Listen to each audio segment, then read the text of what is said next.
நடந்திருந்தேன்.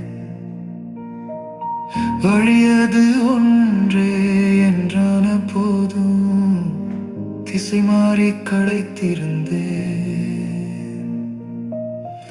என் இயேசு என்னை தேடி வந்தார், என்னை தன் மந்தை சேர்க்க வந்தார், என்னை பரிசுத்த ஆவியினால் புது படைப்பாக்கி விட்டார்.